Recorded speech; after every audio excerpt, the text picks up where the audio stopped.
네, 전북의 막 언론의 이슈를 잘 빚어 전달해 드립니다. 막걸리 천태만상, 저는 유철비입니다. 먼저 한 주간의 이슈 짚어보겠습니다. 이슈 길잡이 정석 기자 나왔습니다. 어서 오십시오. 네, 안녕하십니까. 네, 최근에 여기저기 문자가 자주 옵니다. 네, 그렇죠. 네, 이번에도 문자 논란이 네. 있는데 첫 번째 픽으로 가져오셨다고요? 네. 지난 5일 낮 12시 42분께 완주군 구이면 광곡리에서 리터 2.1의 지진이 발생했는데요. 네.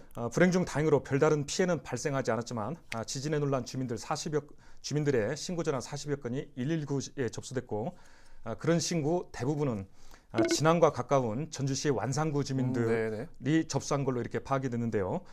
문제는 완주군 주민들, 이웃인 완주군 주민들에게만 재난 문자가 발송되면서 소동이 벌어진 겁니다. 일단 정석 기자는 그때 지진 좀 느꼈습니까?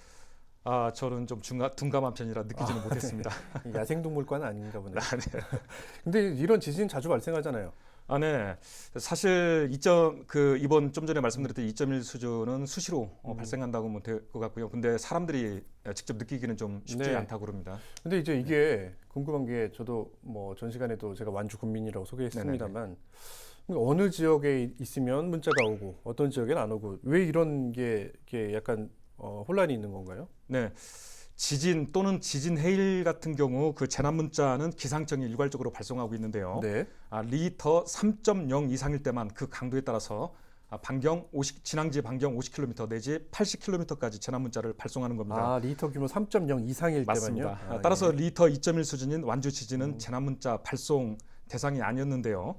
자꾸 119 신고가 이어지자 경찰이 전라북도에 주민들 불안 해소 차원에서 재난 문자를 좀 발송해 줬으면 좋겠다는 그런 협조 요청을 했고 전라북도는 관할 지자체인 완주군에 그런 협조 요청을 전달하면서 완주 주민들한테만 문자가 발송된 겁니다. 그래서 소동이 벌어진 거고요. 그래요. 네네네. 그러니까 진앙지는 완주군인데, 네네. 근데 그걸 느낀 게 전주시 완산구 주민들이 맞습니다. 많이 느껴서 신고 전화가 네네. 소방 당국에 많이 간 거고. 네, 맞습니다. 그러니까 주민들 불안할 것 같으니까 문자를 한 번씩 보내라. 네. 이렇게 이제 절차가 된 거군요. 네, 그러면서 소동이 벌어진 거죠. 네, 알겠습니다.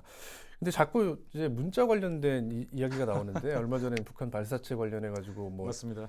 정작 이제 그 잔해물이 떨어진 곳은 전라북도였는데 네네. 서울 시민들에게만 또 발송이 엉뚱하게 됐다. 재난 문자가 발송돼서 물론 좀 이제 시끄러웠죠. 그런 경보 재난 문자랑 사실 네네네. 그때 당시 문자는 네네. 성격이 아주 다릅니다만 네네. 어쨌든 이런 문자 정부에서 아니면 지자체에서 보낸 재난 문자든 네네. 경보 문자든 이런 문자들이 계속 이제 혼선이 빚어지고 있어서 정작 진짜 필요할 때 사람들이 이걸 안 믿는 게 아닌가, 이 양치기 소년이 되는 게 아닌가라고 불안감이 있어서 한번 매뉴얼을 한번 정리할 필요가 있어 보입니다. 네, 맞습니다. 네, 정석 기자, 다음 픽은 뭡니까? 네. 지난 6월 1일자로 전세 사기 피해자 지원 특별법이 시행되면서 전국적으로 일제히 그 피해 접수가 시작됐는데요. 네. 도내에서도 전세 보증금을 떼이며 떼었다며 도움을 호소하는 그런 상담이 줄이고 있다는 소식입니다. 그래서 전라북도가 전세 사기 그 피해 관련된 이제 접수처도 마련한다라고 이제 최근에 발표를 했는데요. 네네. 이게 이제 이 사안은 조금 이제 우리 시청자분들, 우리 시민들께서 네네. 좀 알아야 될 필요가 있어서 몇 가지 정보를 좀 드리고 가겠습니다. 뭐냐면 일단 이 전세 사기의 피해가 어느 정도인지 한번 알아볼 텐데요. 먼저 이제 이게 깡통 전세라고 하잖아요. 네, 맞습니다. 보통 이제 그 전세 사기를 당하는 물건을 네네네. 보통 깡통 전세 이렇게 네네네. 얘기하는데 깡통 전세라는 게 결국에는 그 매매가 매매가 대비 네. 전세가 비율이 80% 이상일 때 전세 보증금을 떼일 우려가 있는 전세 계약을 깡통 전세라고 하는 거죠. 그렇죠. 뭐 네네네. 주의 정도 맞습니다. 되겠죠. 80% 네네, 이상이면 100% 넘어가면 이제 완전히 네네. 말 그대로 깡통 전세인 네, 거고요. 맞습니다. 왜냐면 내가 나중에 2년 살고 아니면 네네. 연장해서 4년 정도 살다가 네네. 전세금 보증금을 돌려받아야 되는데 네네.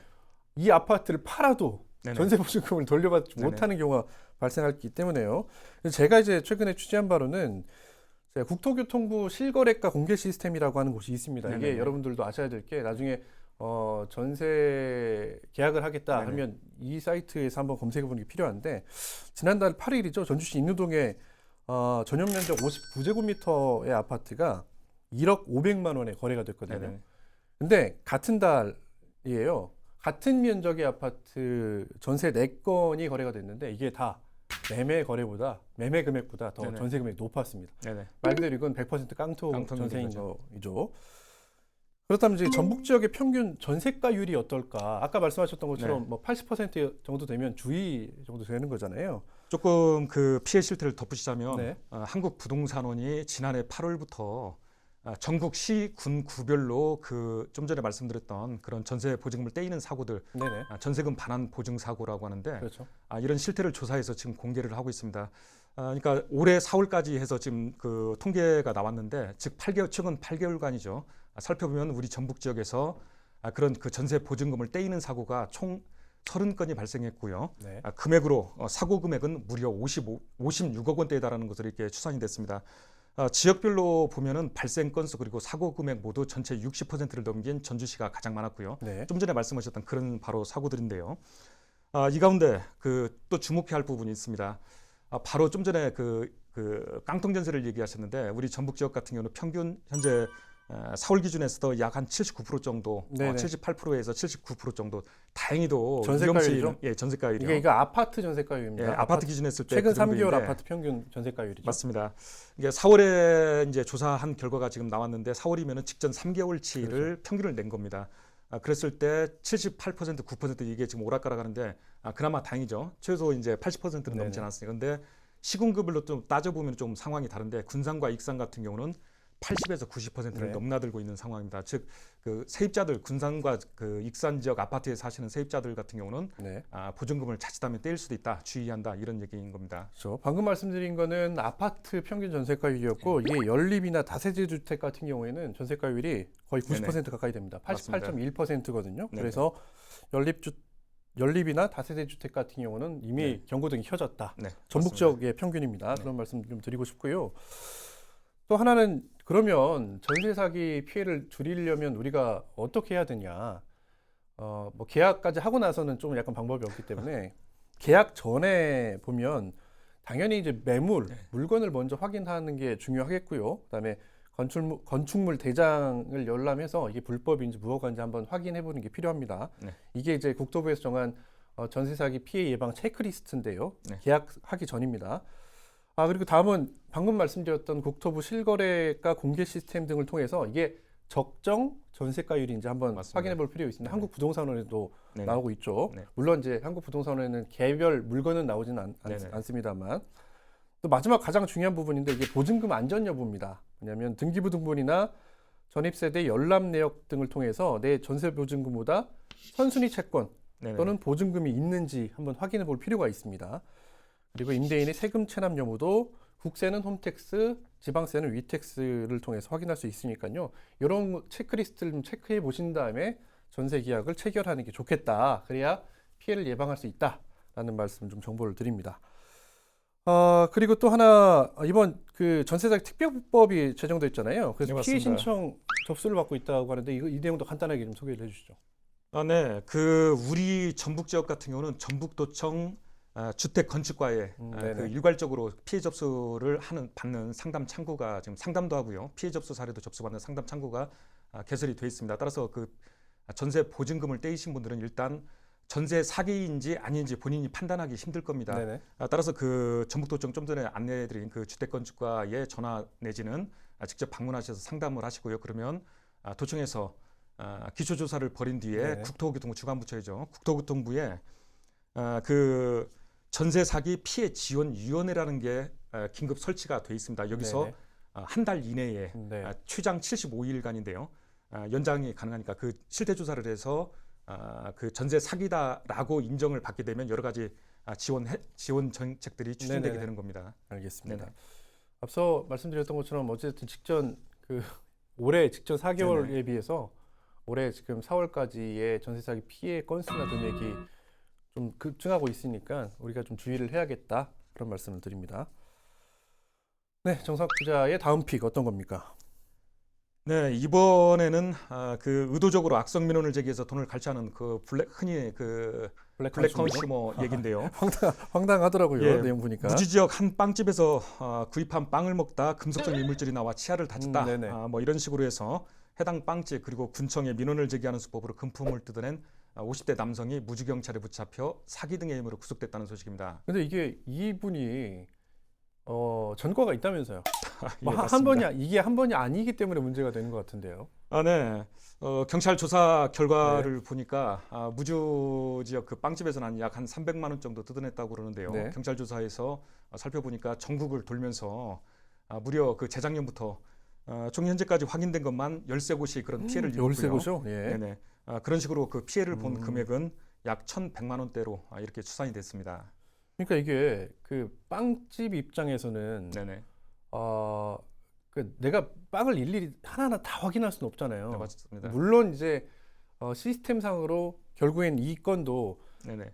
빵집 차원에서는 이게 이런 금속 물질이 들어갈 수 있는 시스템이 아니다라고 네네네. 이제 해명을 했지만 그럼에도 불구하고 빵집에서는 네네. 이걸 배상하는 어떤 심리적인 압박을 느꼈겠죠? 맞습니다. 그 아시다시피 그 상인들 입장에서는 소문이 안 좋게 날 경우 그렇죠, 장사하기가 그렇죠. 힘들고 더더군다나 이분이 그 피의자가 누렸던 게 대형마트에 입점한 음식점이라든가 빵집을 예. 많이 노렸다고 합니다. 바로 그 계약 해지가 될 수 있기 때문에 네네. 울며 겨자 먹기식으로 어쩔 수 없이 그분들이 그 피의자들이 요구하는 그 금품에 대해서 건넬 수밖에 없는 그런 상황이었다는 거죠. 네, 네네. 알겠습니다. 물론 가끔 이제 이런 소식들이 뉴스에서 나오긴 합니다만 이건 아주 의도적으로 접근해서 네네.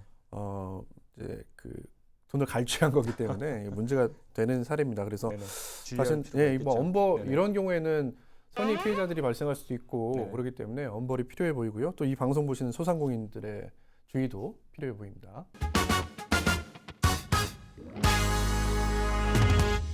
네, 다음 정서학 기자의 피해가 어떤 겁니까? 네, 그 지난 4일 아마 방송 보신 분들은 잘 아시겠지만 이례적으로 대통령실이 직접 브리핑한 사건인데요. 최근 3년간 정부 부처가 전국 민간단체 1만 2천여 곳에 지원한 총 6조 8천억 원대의 국고 보조금 사업을 감사한 결과입니다. 이게 물론 이제 일각에서는 네네. 전 정부를 타깃으로 한 거 아니냐는 네네. 뭐 비판도 있습니다만 어찌됐든 국고 보조금이라고 하는 거는 국가의 세금이고 국민의 맞습니다. 혈세이기 때문에 네네. 당연히 감사를 받아야 되는 거긴 네네. 한데 중요한 건 이제 우리 지역의 단체도 나왔냐는 거죠. 우리 지역 단체도 혹시 포함이 됐습니까? 네, 일단 뭐 전체적으로는 한 1,865건의 부정 행위를 적발했다. 발표 네. 내용은 좀 전국적으로요? 그랬고요. 전국적으로요. 예. 그렇게 해서 이제 부정한 방식으로 사용된 보조금이 약 314억 원 규모다. 발표 내용은 그렇습니다. 그 발표 내용 중에 이제 대표적인 사례로 몇 개 단체가 소개됐는데 공교롭게도 우리 전북에 있는 정읍 지역 한 그 단체가 지목되기도 했습니다. 예. 뭐 그 조사 결과 그 감사 결과 사업 취지에 안 맞는 부적격자 3명을 그 사업 대상자로 선정하면서 총 4,700만 원 가량을 부정하게 지급했다. 이런 내용입니다. 이게 대표 사례로 소개됐습니까? 네, 맞습니다. 그러니까 보니까 그 지역 주도형 청년 일자리 사업을 하면서 네네. 이미 창업을 했거나 다른 지원 네네. 사업에 중복으로 참여한 사람에게 또 지원을 한 네, 맞습니다. 이게 뭐 의도가 있는지는 모르겠습니다만 네네. 아니면 실수인지는 모르겠습니다만 이런 게 국고보조금의 어떤 실태, 감사 실태 결과 네. 드러났고요. 그런데 궁금한 게 지금 전라북도에서 이런 보조금을 받는 단체가 얼마나 됩니까? 대략 한 600여 개 정도 되는 걸로 이렇게 추정이 많네요. 되고요. 연간 한 150억 안팎 정도가 지원되는 걸로 이렇게 추정되고 있습니다. 그러면 보조금을 뭐 지급하는 것도 지급하는 거고 지급 받아가지고 잘못 사용한 것에 대한 실태 조사를 했는데 그러면 집행 네네. 기준도 있을 거 아닙니까? 네네. 이런 거에 대한 감사도 혹시 진행이 됩니까? 뭐 당연합니다. 사실 뭐 보조금 지원 근거는 지방 조례에 분명히 다 있는 거고요. 그리고 이제 그 지원 이후에 그럼 어떻게 할 거냐? 매년 당연히 그 사용한 금액에 대해서는 그 연말에 결산 검사라는 걸 하게 되는 거고요. 그리고 그 정기적으로 당연히 그 보조금을 지원한 지자체로부터 감사도 받는 시스템입니다. 네. 그러다 보니까 그 잊을만 하면 한 번씩 비슷한 이번 사건과 유사한 사건들이 터지고 있는 거죠. 알겠습니다. 네네. 앞서서 얘기했지만 이번 감사를 두고 또 말이 많은데 한편에서는 이게 시민단체 옥죄기 아니냐. 네네. 예전 정부에서 뭐 민주노총 관련해 가지고 네네. 맞습니다. 그 조합원비의 회계부정 관련해 가지고 네네. 한참 시끄러웠잖아요. 뭐 그런 네네. 차원의 것이 아니냐 그런 논란도 있잖아요. 네, 맞습니다. 최근 뭐 아시다시피 그 종교계 또는 시민사회단체 그리고 노동계 등을 중심으로 해서 그 시국 선언이 잇따르고 있죠. 네네네. 또 그 정권 퇴진 운동도 벌어지고 있는 상황이고 여기에다가 여론에 아주 민감한 총선이 또 10개월 정도 이렇게 남겨진 네네. 시점까지 다가섰고 이러다 보니까 바로 그런 현 정권에 대한 비판 세력 겨냥한 기획감사가 아니냐 이런 그 주장들이 지금 나오고 있는 거죠. 알겠습니다. 네네. 앞서 얘기했던 것처럼 주장은 또 주장과는 별개로 이게 국가의 국고를 받는 거기 때문에 예산을 받는 네. 거기 때문에 잘 사용해야겠죠. 네. 네, 정석 기자 마지막 픽 어떤 겁니까? 네, 그 최근 정부가 관계 법률 개정조차 없이 윤석열 대통령의 대선 공약 중 하나인 산업은행을 제2금융중심지인 부산으로 이전하도록 한 방침을 고시한 채 밀어붙이면서 논란되고 있는 사건입니다. 그러니까 이게 사실 네. 지난 대선 때부터 또 네네. 물론 그 이전부터 네네. 제3금융도시 중심지로 전주 그 전라북도가 지정돼야 된다라고 하는 목소리가 네네. 많았고 네네. 그리고 여야 할 것 없이 네네네. 지금 이제 그 여야가 바뀌었습니다만 네네. 어찌됐든 여야 할 것 없이 한 목소리를 냈었는데 네네. 지금은 이런 상황에서 서로 니탓 내탓 공방을 하고 있죠. 맞습니다. 좀 전에 뭐 잠시 말씀드렸듯이 부산 그 산업은행 부산 이전에 대해서는 속전속결로 지금 밀어붙이고 있는데 반대로 또 다른 대선 공약인 전북 혁신도시에 대한 제3금융중심지 지정은 그 관리 대상에서조차 제외시킨 사실이 드러나서 지금 굉장히 시끄러운데 이를 놓고 이제 더불어민주당 그리고 이제 국민의힘 간의 입씨름도 지금 한창 벌어지고 있는 상황입니다. 어떤 씨름을 하고 있습니까? 예컨대 그 더불어민주당 전북도당의 경우 윤석열 정권이 전북도민을 우롱한 것이다. 예. 즉각 공개 사과하고 대선 때 약속한 대로 네네. 제3금융지 지정을 즉시 네. 이행해야 한다. 이런 주장을 하고 있죠. 반대로 국민의힘 전북도당 같은 경우 중앙정부 그리고 집권여당에 대한 비판에 대해서는 겸허히 수용하겠다 하면서도 네네.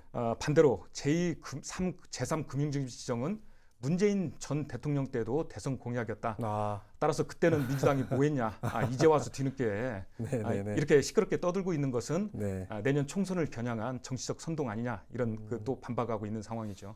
그 논평에 답이 있는 것 같긴 합니다. 왜냐하면 이게 선거 때마다 불거지는 거기 네네. 때문에 맞습니다. 지난 대선 때도 그랬고 네네. 앞으로 총선을 앞두고도 또 불거지는 거 보니 네네. 결국에는 이거 그러니까 선거용 아니냐라고 하는 네네. 비판들이 거세는데 이게 선거용이 안 되려면 네네. 가부간의 결정이 나야겠죠? 어떻게 해야 되겠습니까? 흔히 민주주의의 꽃은 선거라고 하는데 선거 때 투표로 보여줄 수밖에 없는 거고요. 네. 그나마 다행이라고 한다면 지역사회 입장에서 다행이라고 한다면 여야 구분 없이 그 제3금융중심을 지정해야 한다는 의견은 같다는 겁니다. 근데 어디예요, 이게? 네. 어디냐고요?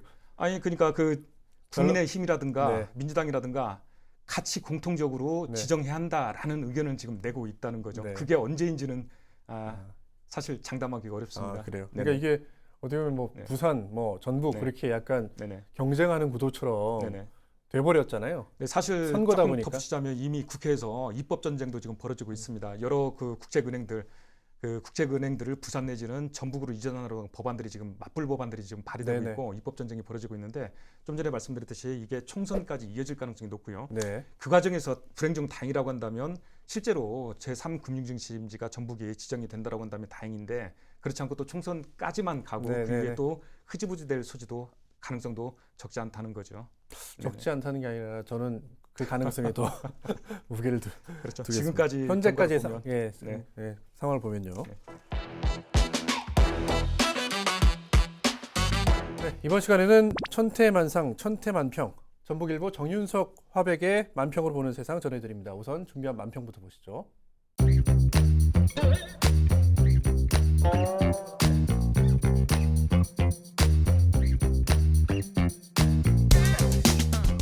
네, 보고 왔는데 방금 이게 지금 보면 혹시 압니까? 이거 미안하다 사랑한다? 어떤 건지 아세요, 정석 기자는? 아니 잘 모르겠습니다. 몰라. 정석 기자 맨 기사만 쓰고 공부만 하니까 이게 굉장히 한때 유행했던 드라마인데 네네. 드라마였어요. 소지섭 드라마. 씨가 나온 네네. 드라마였는데 물론 이제 지금 청년 세대들은 모를 수도 있습니다. 그 패러디한 것 같은데 네. 이게 보니까 방금 저희가 소개했습니다만 제3금융중심지 포함해서 새만금 국제공항, 무주 태권도 성지와 전북 공약이 다 어떻게 쓰레기통에 들어가 있는 것 같네요. 네, 사실은 뭐 이제 국민의힘 측에서는 그런 얘기를 하죠. 이제 정권이 출범한 지 1년 남짓됐기 때문에 이제 그 공약을 이행하기엔 그 과정에 있는데 너무 조급히 네네. 비판하고 있는 거 아니냐, 지적하고 있는 거 아니냐, 네. 이런 지적도 있는 거. 뭐 그게 사실 또 틀리지 않은 부분도 있습니다. 다만 행정 절차라는 게 반드시 시간이 필요하기 때문에요. 다만 좀 전에 그 말씀드렸듯이 제3 예를 들어서 금융중심지 같은 경우는 그 관리 대상에서 목록에서조차 제외를 한 사실이 지금 드러났지 않습니까? 네네. 그래서 논란이 되는 건데 공약 뭐 8건 정도밖에 사실 되지를 않습니다. 대선 공약. 많다면 많고 적다면 적은데 대선 공약치고는요. 뭐 흔히 그 약속은 하는 것보다도 지키는 게 더 중요하다고 그러는데 네. 대선 공약도 말 그대로 국가적 과제의 그 란점을 좀 고려하면 네네. 다시 관리 대상에 포함해서 좀 지킬 수 있는 실행 계획이 좀 나왔으면 좋겠다. 그런 지적입니다. 알겠습니다. 말씀하셨던 것처럼 지금 현 정부 출범한 지 1년 좀 넘었으니까 네네. 좀 더 지켜보긴 봐야겠죠. 네네. 근데 이제 이게 빌공짜가 되지 않기를 바라봅니다.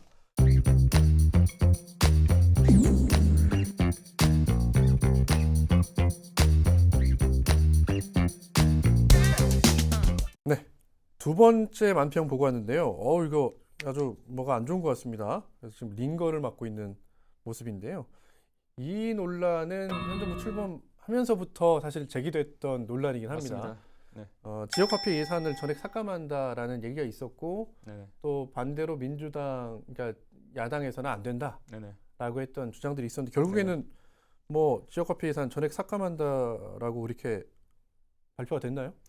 네, 이겁니다. 그 사실은 이제 2023년도죠. 올해 예산부터 전액 삭감하겠다라고 발표를 했었는데 그게 바로 작년이었죠. 작년에 그 2023년도 예산안 편성 과정에서 그래서 이제 논란이 됐었던 사안인데 내년도 지금 현재 그 국가예산 편성 그 정부 부처별 편성 작업이 한창이죠. 네네. 이제 기재부로 이제 넘어갈 단계인데 바로 2024년도부터 그러니까 내년부터 더 이상 그 지역화폐 발행 비용을 지원하지 않겠다는 내용으로 예산이 현재 편성된 걸로 이렇게 파악이 돼서 논란되고 있는 겁니다. 그래요.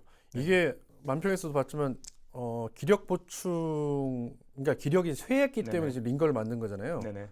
그러니까 이 지역화폐 예산을 삭감해서 기력을 보충하겠다는 뜻인 것 같은데 이게 부자 감세 때문에 세수가 부족하기 때문에 그 부족한 세수를 지역화폐 예산으로 메꾸려는 거 아니냐라고 하는 비판적 시각인 것 같아요. 그런 한편이요. 시각이 있는데 일단은 그 재밌는 사실은 이게 아까 좀 전에 말씀드렸듯이 작년에도 한번 논란이 됐다고 네네, 말씀드렸지 그렇죠. 않습니까? 그때 긴급히 전국 그 민주당 측에서 전국 17개 시도를 대상으로 설문조사를 한 게 있습니다. 네. 이 지역화폐를 발행함에 있어서 지역경제 활성화에 도움이 되냐 안 되냐라고 네네. 했더니 전국 17개 시도 중에 단 한 곳을 제외하고는 다 네네. 필요하다. 그러니 예. 계속해서 발행 비용을 보조해줘야 한다라는 의견을 냈는데요. 오랜만에 한 목소리네요. 네, 맞습니다. 단 한 곳만 네. 굳이 그게 필요한가라고 이렇게 예. 갸우뚱한 지자체가 있습니다. 바로 대구시였습니다. 네. 네네. 홍준표 시장 있는데 혹시 네. 알겠습니다. 그러니까 지역화폐라고 하는 게 사실 전라북도 모든 14개 지자체 다 발행하고 있고 네네네. 전국적으로도 거의 발행하지 않는 네네. 지자체가 없을 정도로 네. 이게 지역 내 경제 선순환 구조를 만들기 위해서 도입된 특히 소상공인들한테 큰 그렇죠. 도움이 되죠. 아이디어인데 네네네. 이게 지역화폐 예산을 전액 삭감한다고 하는데 한번 보죠. 또 어떤 반발이 있을지. 알겠습니다. 1부 순서 마치겠습니다. 정석 기자 오늘 수고 많았습니다. 네.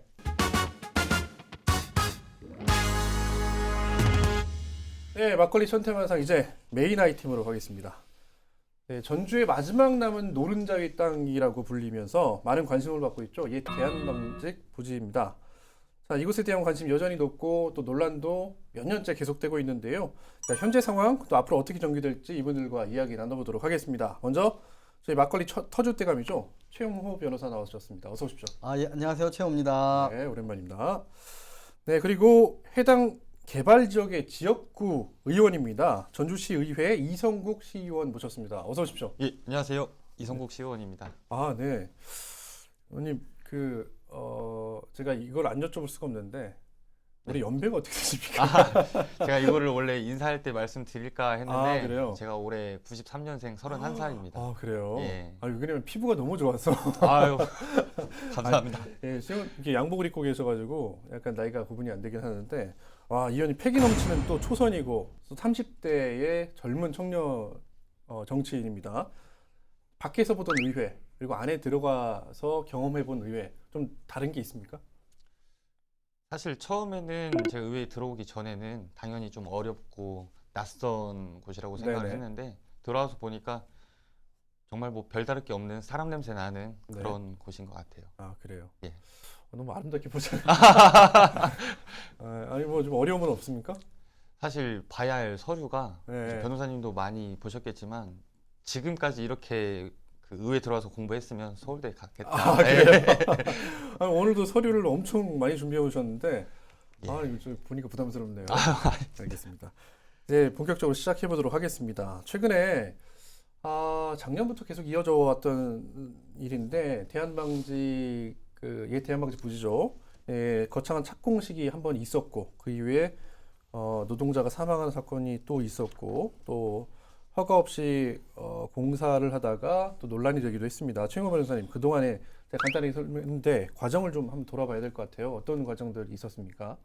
12월 달에 이제 뭐 착공식인가 이걸 크게 하고 네. 사실은 여기서 해체 작업을 하다가 외국인 노동자 한 분이 돌아가셨죠. 그렇죠. 그래서 이제 그 사고 이후에 과정을 좀 봤더니 절차를 좀 봤더니 이제 착공 신고를 하지 않고 이 작업을 했다고 해서 아마 이 완상구에서는 이 부분에 대해서 고발 조치가 들어갔고 네네. 이제 최근에 뭐 네네. 지난주쯤인가 이제 이 부분에 대해서 경찰에서 이제 불송치 결정을 했습니다. 이게 결국 불송치라고 하는 거는 내가 조사해봤더니 수사해봤더니 혐의가 없다라는 예. 거잖아요. 그 이유가 어디 있습니까? 그러니까 이제 그 경찰에서는 이게 성면 해체에 대한 해체 공사에 대한 신고가 이루어졌기 때문에 네네. 성면만 해체했다라고 네네네. 해서 요 부분에 대해서는 자, 지금 고발 사유는 착공 신고를 안 했다고 예. 건축물에 대한 해체 착공 신고를 안 했다고 해서 네네네. 고발이 된 건데 이게 착공 신고는 이제 완상구청에다 하는 거고 네네네. 성면 해체는 위헌물이잖아요. 네네. 이 위헌물에 대해서는 고용노동부 장관에게 돼 있어요. 네네. 그래서 지금 여기서는 그 전라북도 고용노동부에 여기에다가 이제 그 성면 해체 그 신고를 해요. 성면 해체할 거예요. 신고를 하고 하는데 요건 했지만 네네. 착공 신고 안 해서 착공 신고 안 한 부분에 대해서 완상구청에서 고발을 한 거고 어. 경찰은 그냥 요건 안 했어도 요 부분에 대해서는 하고 했기 때문에 그냥 위법성이 없다라고 본 것 같아요. 좀 헷갈립니다. 근데 아무튼 그러면 완산구청의 입장까지 한번 들어봐야 좀 그 퍼즐이 맞을 것 같은데요. 네. 완산구청은 어쨌든 이게 착공 신고 전에 해체 작업을 했기 때문에 위법하다라고 고발을 한 거잖아요. 예. 완산구청 입장은 어떤 거? 왜? 절차상으로 보면은 그러니까 이게 2022년 이전에는 착공 신고 없이 성면 해체와 건축물 해체 신청만 하고 허가를 네네. 받든 신청을 받든 이걸 받고 착공 신고 없이 이제 건축물 해체했으면 됐어요. 그러니까 특히, 착공 신고 없이 건축물 해체하고 예. 나중에 멸실 신고만 하면 예. 2022년 8월까지는 됐다. 예. 근데 근데 그 이제 이후에도 했잖아요. 예, 이게 광주 화정 아이파크 사고 이후에 좀 더 네. 이제 건축물 해체 관해서 절차를 좀 까다롭게 하고 처벌을 강화해서 그 전에는 또 과태료였어요. 예. 착공 신고 없이 이 건물 해체에도 과태료에 불과했는데 2020년 8월 이후부터는 이제 이게 형사 처벌 조항이 들어와서 처벌이 되도록 했는데 그래서 사실은 경찰의 어떠한 저도 이제 경찰하고 얘기를 해본 건 아니고 네. 기사 정도만 본 건데 성면 해체 이 신고를 했기 때문에 이 건축물의 별도 해체 신고를 안 했다고 해서 네네. 처벌할 수 없다라는 건데 사실 절차상으로 보면 성면 해체 신고도 하고 네. 건축물 해체 그 착공 신고도 네네. 해야 되는 거예요. 이거 안 네네. 하고 하면 안 되는 거예요. 네네. 근데 이제 형사 처벌을 할 수 있냐 없냐에 관한 문제인 건데 네. 제 생각에는 지금은 좀 과도기적이에요. 왜냐하면 이 제도 자체가 막 시작한 거고 네네. 그래서 모를 수도 있겠다라고 봐가지고 좀 안 한 거긴 하지만 당연히 성면 해체 신고 이 고용노동부에 신고도 해야 되고 당연히 완상구청에도 신고를 해야 되는 거예요. 그래서 네네. 완상구청 의아한 거죠. 네네. 지금 여기서 이걸 처벌 안 하게 되면 앞으로 착공 신고 안 하고 건물 해체하면 그렇죠. 이거 어떻게 해야 되냐. 네네. 근데 사실은 이 절차상은 당연히 해야 되는 건데 형사 처벌만 안 된다고 지금 한 거기 때문에 좀 애매한 부분 분명히 있어요. 그래요. 그러니까 변호사님 보시기에는 절차상 하자가 있는 건 맞다. 예. 그러나 이게 위법성 여부에 대해서는 아마 경찰이 그렇게 판단한 것 같다. 예, 막 시작된 제도이기도 네네, 하고 네네. 그러니까 사실은 성면 해체와 건축물 해체가 다른 의미가 아니에요. 네네, 왜냐하면 그렇죠. 성면이라는 게 건축물이기 그렇죠. 때문에 건축물이죠. 건축물 해체가 필요한 거죠, 네네네. 당연히. 근데 다만 지금 막 제도가 시작한 거고 이거에 대해서 꼭 위법성을 네네. 따져야 되냐라고 네네. 좀 판단했을 수도 있어요. 이게 사실은 첫 번째 쟁점이고 네네. 또 두 번째 쟁점도 사실 있어요. 이게 사실은 검수완박하고 관련이 네. 있는데 네. 지금 이 상태에서 완상구청은 되게 불만도 많고 이거 네. 나중에 어떻게 할 것인지 하는데 네. 고발인 신분이잖아요. 네, 그렇죠. 고발인이 이의 신청 권한이 없어요. 예. 예, 그래서 사실은 이게 여기서 검찰에서 제지가 아. 나오지 않는 한 네네네. 이게 끝나는 사실은 이의 신청 권한이 없기 때문에 좀 애매해요. 사실 모든 게 지금 다 애매하게 돼버렸어요. 알겠습니다. 앞으로 이제 관련해 가지고 또 다른 논란이 나오면 또 소개하기로 하고요. 이렇게 경찰하고 완산구청 입장이 첨예하게 갈리는데 이 의원님은 어떻게 이 사건을 좀 보셨어요? 이 문제를? 사실 변호사님하고 입장이 크게 다르지는 않는 것 같아요. 네. 구청하고 경찰 사이에서 그 시각차는 분명히 있겠으나 비전 선포식이라고 이제 철거를 하겠다라고 대외적으로 홍보를 하고 비록 성면 해체지만 철거로 봐야지 않는가. 착공 신고도 했어야 하고 말 그대로 지붕이거든요. 슬레이트 네네. 지붕 철거기 때문에 철거로 봐야 한다고 생각을 하는 거고 그 안 좋은 선례가 될 수 있다고 생각을 합니다. 네. 그렇죠. 앞으로는 되게 혼란스러울 것 같긴 합니다. 예.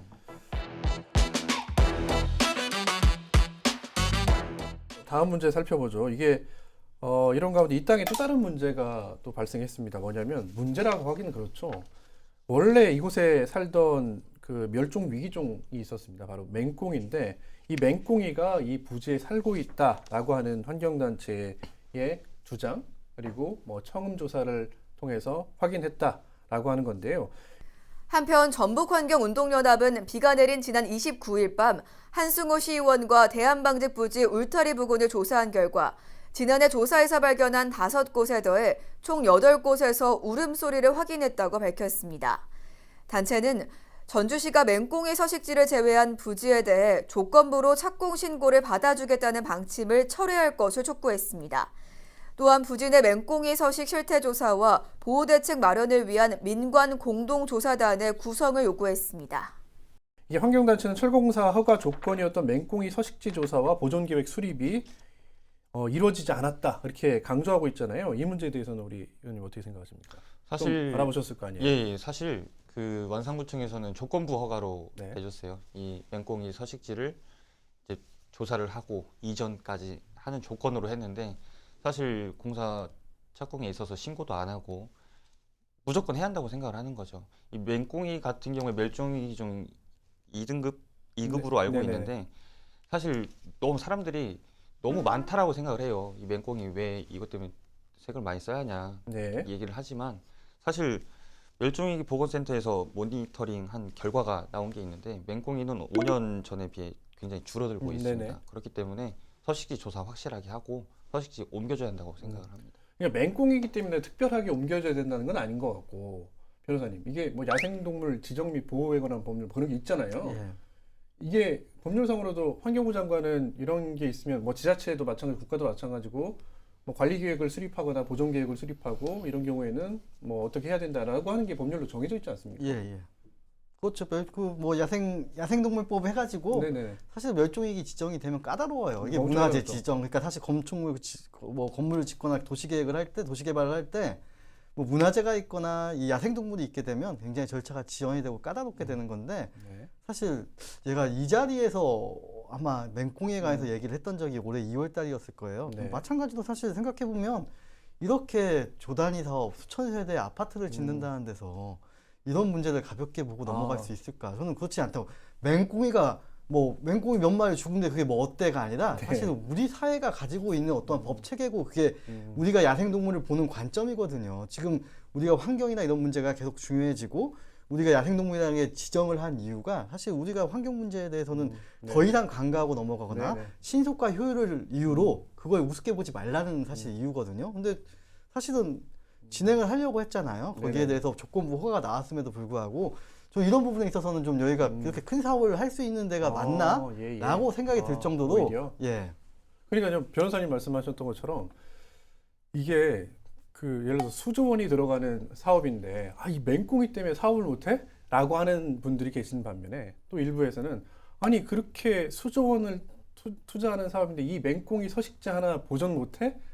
그 정도의 투자도 안 돼? 라고 하는 시각도 있는데 뭐 그 시각이 있을 수는 있습니다만 어찌됐든 법적으로는 이 야생생물 보호및 지정에 관한 법률상 이게 이제 서식지를 조사하거나 그래서 발견되면 뭐 보존하거나 이전하는 계획들을 또 세워야 되기 때문에 법적 절차를 따라서 하면 된다. 예, 그런데 이것조차 안 지키는데 어떻게 사업을 추진할 수 있겠냐라고 하는 게 제 말이 아니고 최영우 변호사의 생각이었습니다.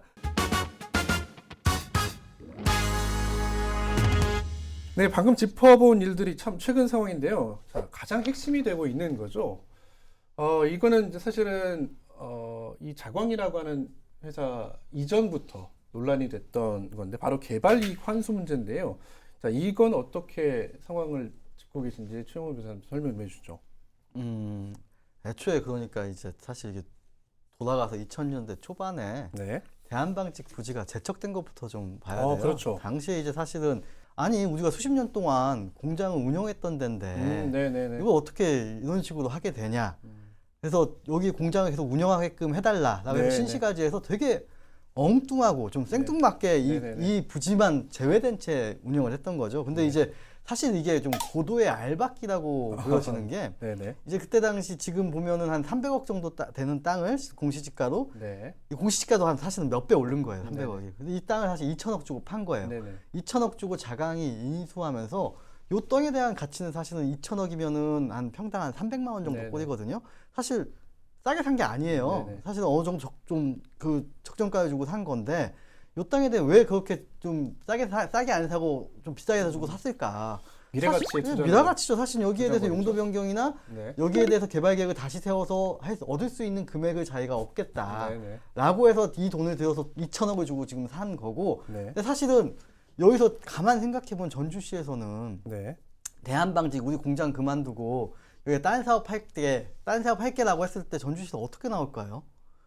아니 20년 전에 네가 공장 계속 운영한다고 해서 지금 놔뒀는데 지금 공장 니네들 마음대로 폐업하고 지금 네가 딴 사업 할 수 있겠어? 네. 라고 반문을 하는 건데 대한방직에서 자광으로 바뀌었다고 해서 이게 크게 질문이 달라지진 않거든요. 네네. 그래서 지금 사실은 이 부분에 대해서는 개발이익 환수랄지 오히려 페널티를 좀 더 부과해야 되는 상황이 온 거예요. 네네네. 네. 알겠습니다. 하나 더 여쭤보죠. 그러니까 여기서 이제 나오는 게 계획 이득이라는 겁니다. 그래서 이 계획 이득이 뭡니까? 이제 개발이익 환수법이라고 해서 개발이익에 대해서는 뭐 일정 정도의 그러니까 이 용도 변경에 따른 지가 상승분에 대해서 그러니까 네. 간평사들이 가가지고 여기가 지금 공업용지인데 상업용지로 바뀌었을 경우에 이제 여기에서 용도 변경에 대한 개발 이득을 얻게 되는 건데 근데 이제 이 개발이 계획 이득이라는 게 크게 다른 개념은 아니에요. 근데 네네. 이제 용도 변경으로 한정지어서 개발 이익을 우리가 규정하고 있기 때문에 계획 이득이라는 개념을 해서 뭐 이 땅의 가치 어떤 이 네. 계획 변경, 그 용도 변경 이외에 계획 변경 어떻게 보면 여기에 공공 기반 시설 이런 걸 다 가치를 재측정해 가지고 네네. 다시 한번 이 개발 이익에다가 부가적인 이득이 뭐가 있을까를 한번 네네. 빼보자. 네네. 예, 사실 이렇게 해서 그 좀 더 추가적인 개념으로 계획 이득이라는 개념이 나와요. 네. 네, 의원님. 일단 이런 개발 이익을 얼마나 환수할 건가에 대한 논란이 처음부터 있었고 전주시에서는 뭐 시민 공론화위원회까지 만들어가지고 이제 절충안을 내놓기도 하고 했는데 현재 전주시의 움직임은 어떻습니까? 이제 이 사전협상 지침을 지금 이제 도시계획과에서 준비를 하고 있고요. 말씀하신 그 용도 변경 되면서 얻게 되는 계획 이득 네네. 그 환수 비율을 지금 사전협상 지침에 추가하는 걸로 알고 있습니다. 그래요. 그렇고 종합경기장 개발과에서 이제 이 대한방직 개발 관련해서 되게 적극적으로 대처를 하고 있는데 문제는 그거 같아요. 이제 법적 소유권자가 하나 자산 신탁이거든요. 이분들과 사전협상 지침을 해야지 자광과 사전협상 지침을 가지고 네네. 논의한다는 건 안 된다고 봅니다. 그 이유에 대해서도 좀 간단히 설명해 주신다면요.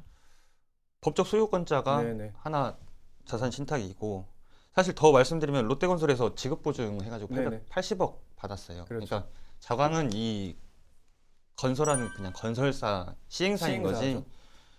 사전협상 지침에 자격이 있는가는 분명히 따져볼 필요가 있다. 그래서 그러면 사전 협상 지침을 지금 마련 중이고 예, 마련하더라도 시행사인 자광하고 협상을 하는 게 아니라 실제로 땅의 소유권이 있는 맞습니다. 하나신탁과 예, 해야 된다라는 주장이신 것 같고요. 근데 이제 중요한 거 아까 방금도 말씀드렸지만 이미 꽤 긴 시간 시민 공론화위원회를 통해 가지고 내놓은 절충안이 있잖아요. 그거에 대한 절충안이 있는데 과연 사전협상 지침을 통해서 그 절충안보다 더 시민의 눈높이에 맞는 절충안이 나올 거냐라고 하는 게 궁금함이 있습니다. 그래서 만약에 이 시민공론화위원회 절충안보다 더 낮은 수준의 사전협상 지침이 나온다고 하면 이걸 받아들일 수 있겠냐는 거예요. 어떻게 보십니까? 사실 그보다 낮아져서는 안 된다라고 보는 거죠. 그리고 저는 추가를 했으면 좋겠는 게 이제 책임 준공 확약서를 네. 받아야 한다는 거죠. 이게 비슷한 사례로 부산의 롯데타워를 예로 들 네, 수 그렇죠. 있습니다. 최근에 이제 한 23년 넘게 계속 표류하고 있다가 최근에서 다시 착공에 들어가는 사유는 뭐냐면 부산시에서 롯데백화점 이제 백화점 임시 사용 승인을 네. 불허하겠다. 공사 착공해라 하니까 이제 그제서야 하는 거거든요. 자광도 부산 그 롯데건설에서 지급 보증해줬으니까 이제는 네네. 조금 더 롯데가 더 적극적으로 나와야지 않은가. 그리고 시민들이 원하는 게 사실 이 신시가지가 관공서가 많이 들어와 있고 건물이 빼곡히 들어와 있어요. 공원과 문화시설이 굉장히 부족하거든요. 네네. 이런 쪽으로 좀 방향을 맞춰야 하지 않을까 싶습니다. 제 생각엔 크게 달라질 건 없을 것 같아요. 오히려 그 40% 지금 한 그 공론화위원회에서 한 40% 정도 네, 그렇죠. 얘기를 그렇죠. 했잖아요. 예. 뭐 그 정도 이상은 충분히 가능한 거죠. 어, 여기서 중요한 거는 이 시가 사전 협상을 지금 나오게 있지만 이 대한방직 부지 국어가 네네. 가로와 세로를 횡단하는 도유지가 있습니다. 네네. 사실 도의 의지도 가장 중요한 시유지도 거거든요. 있죠. 시유지는 이 인도 쪽에 있는 그렇죠, 인도 쪽에 예, 그렇기 때문에 도의 결정이 가장 중요하다고 말씀드리고 싶습니다.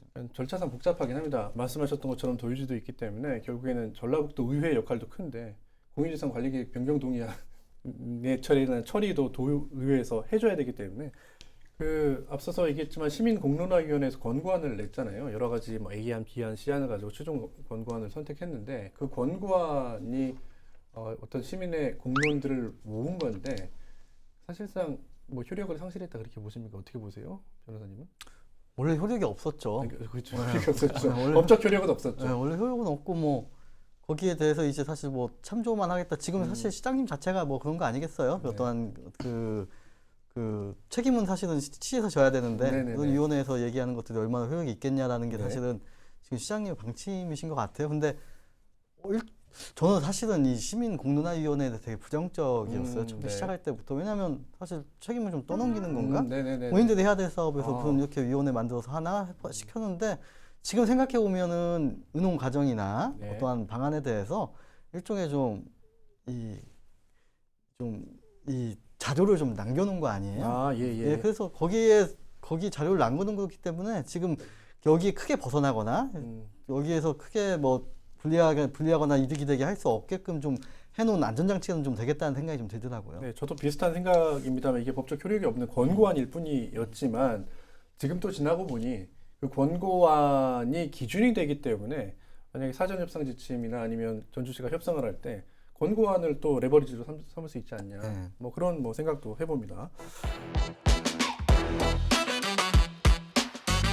네, 의원님, 이렇게 의원님 얘기만 쭉 들어보면 혹시 의원님 개발에 부정적인 개발 불가론자가 아니냐라고 오해하실 수도 있어서 제가 특별히 시간을 좀 드리는 건데 의원님 입장은 그런 건 아니죠? 저는 개발에 대해서 적극적으로 찬성하는 사람입니다. 네네. 단지 이 개발이 지연되지 않고 올바르게 시민들이 원하는 부지로 개발될 수 있도록 주장을 하는 건데 네. 대한방직 개발 시행사 이제 자관과 입장이 다르다 보니까 네네네. 계속 태클 거는 사람으로 보여지고 개발을 막으려고 하는 사람으로 이제 반대 측에서 이제 저를 그렇게 매도하더라고요. 억울하다? 저는 개발 적극적으로 찬성입니다. 알겠습니다. 근데 지역구 돌아다니다 보면 사실 그 지역 주민들 입장에서는 사실 되게 막 황량하고 볼품 없잖아요. 그 넓은 부지가. 그래서 여기에 괜찮은 시설들이 좀 들어오면 보기에도 좋고 내 주변에 내 집도 조금 가치가 좀 높아질 것 같고 뭐 그런 욕구가 있을 거 아닙니까? 지역 주민들은 어떤 말씀들 좀 하세요? 먼저 이렇게 말씀을 드릴게요. 이제 시의원, 기초의원은 결국에는 시민의 선택을 받아서 네. 이제 시민들을 대표하는 자리로 지금 서 있는데 시민들이 원하는 걸 그대로 저는 전달하는 그냥 하나의 스피커라고 생각을 합니다. 이 효자 5동의 이 신시가지에 계시는 주민분들은 개발에 대해서 무조건 적극적으로 네네. 찬성을 하고 계시기 때문에 저 역시도 강하게 하는 거고 단지 다시 말씀드리면 대한방직 개발이 지연되지 않고 계속 가도 빠듯하거든요. 네네네. 그렇기 때문에 계속 주장을 하는 거고 시민들에게 저기 대한방직 제척됐으니까 시민들이 그래도 어느 정도 허락을 해준 거잖아요. 네네. 빼고 개발하는. 그래서 이 땅을 시민들에게 돌려줘야 한다고 저는 생각을 합니다. 네네. 그래요.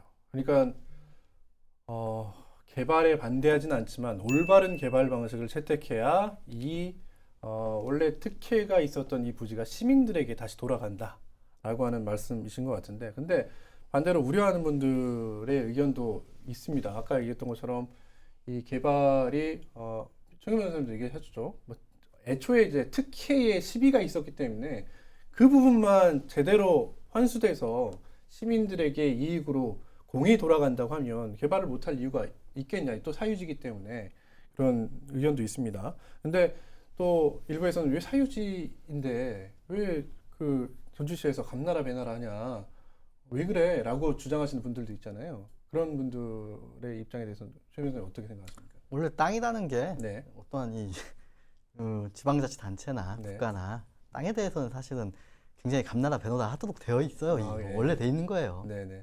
원래 돼 있다? 예. 알겠습니다.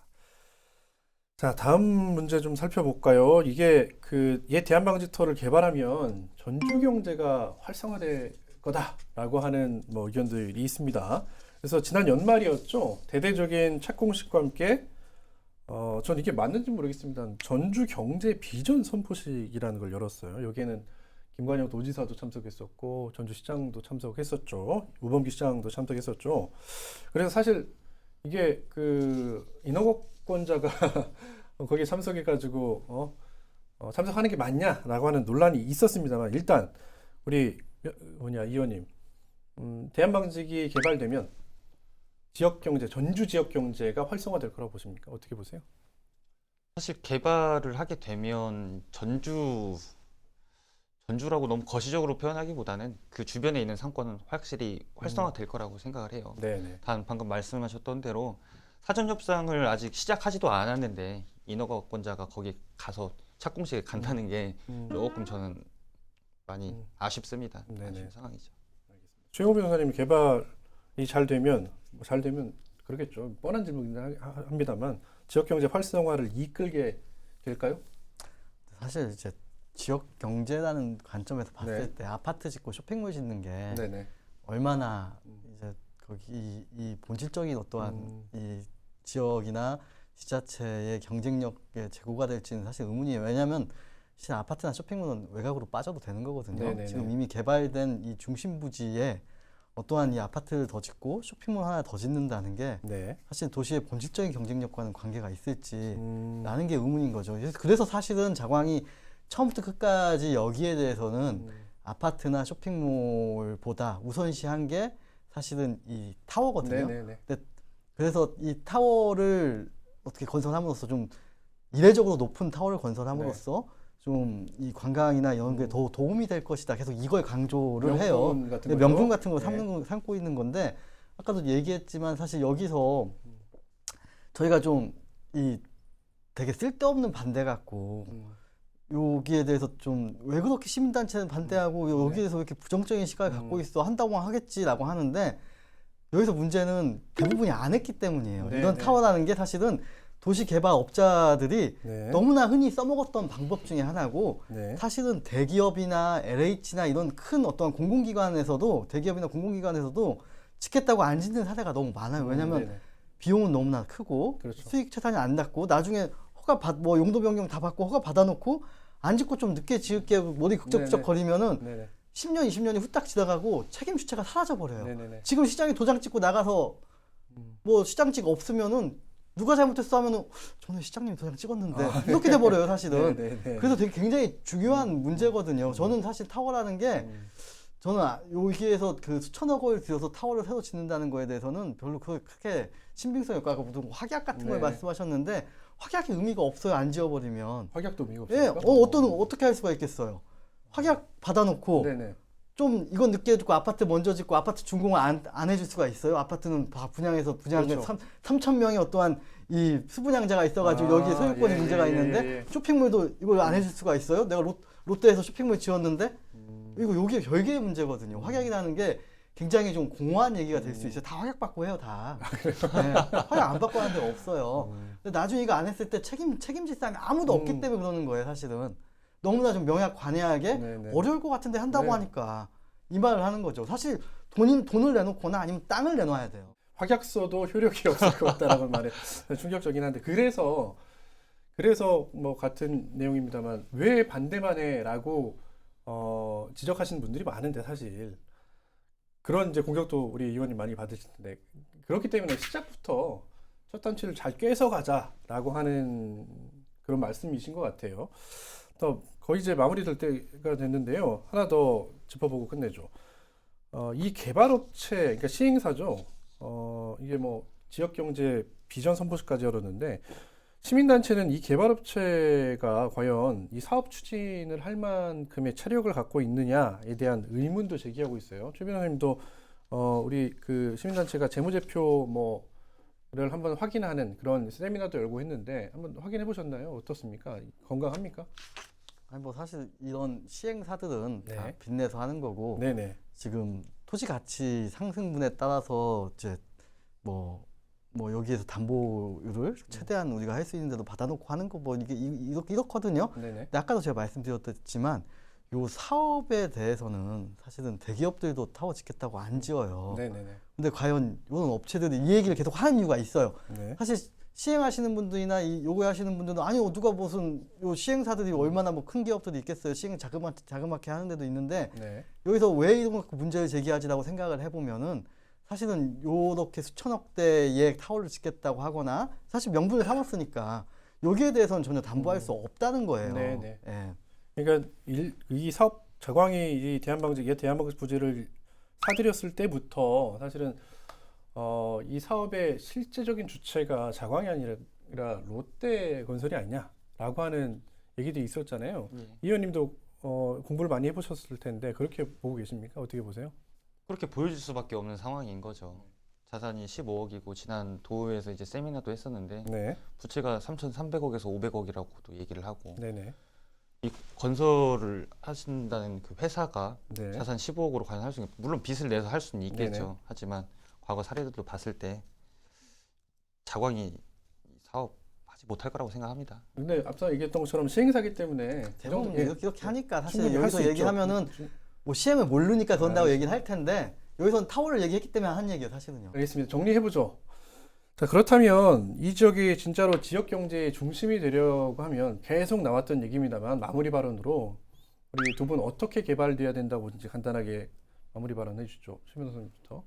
그러니까 사실은 좀 이 공장에 있어서 이 전주의 어떠한 그 일자리를 지키기 위해서 제척이 된 땅이거든요. 저는 기본적으로는 그 일자리와 공장을 어떻게 좀 등치시킬까, 요 서부 네네. 신시가지와 이런 좀 고민이 있고, 좀 그 다음으로는 뭐 어찌 됐든 여기에 대해서 뭐 기존 자광이 제출한 계획안대로 진행을 시키고 싶다 하더라도 네.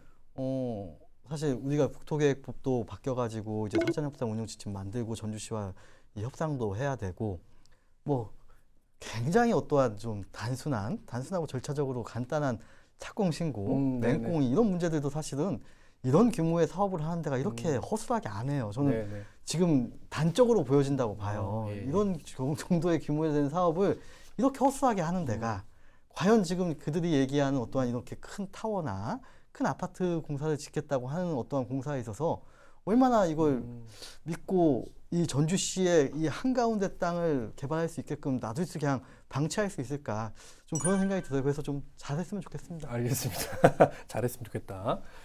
네, 마지막으로 이 의원님. 예. 개발 찬성론자 이 의원님. 네, 마지막으로 어떻게 개발돼야 우리 전주 전체 시민들에게 이익이 돌아간다고 생각하세요? 그때 대한방직 부지가 제척됐던 게 일자리 창출 있었고 지역 경제 활성화라는 이유 때문이었거든요. 그래서 시민들이 어느 정도 인정해주고 용인해줘서 제척되었는데 지금 저는 타워가 답은 아니라고 봐요, 사실. 네. 시민들이 그때 용인해줬던 만큼 이 건물들이 빼곡히 들어있는 이 서부 신시가지 일대에 큰 공원과 그리고 시민들이 문화생활을 향유할 수 있는 공간 그런 공간들이 좀 들어오는 게 시민들한테 더 낫지 않을까. 아파트 많이 있잖아요. 네. 알겠습니다. 네, 오늘 그 여러 가지 대한방직과 관련된 논란, 뭐 이 문제는 우리 막걸리 선택만상에서도 몇 번 다뤘던 것 같습니다만 여러 가지 사건들이 계속 벌어지고 있고 논란들이 이어지고 있어서 또 짚어봤는데요. 앞으로도 계속 뭐 현재 진행형이기 때문에 논란이 있을 것 같은데 그때마다 두 분 모시고 또 이야기 나눠보도록 하겠습니다. 두 분 말씀 고맙습니다. 예. 네, 앞으로 이곳의 사업 추진에 따라서 여러 가지 논란도 있고 그다음에 여러 가지 관심도 쏟아질 텐데요. 그때마다 저희는 새로운 소식으로 이 내용 전달해 드리도록 하겠습니다. 막걸리 천태만상 오늘 준비한 소식은 여기까지입니다. 시청해 주신 여러분 고맙습니다.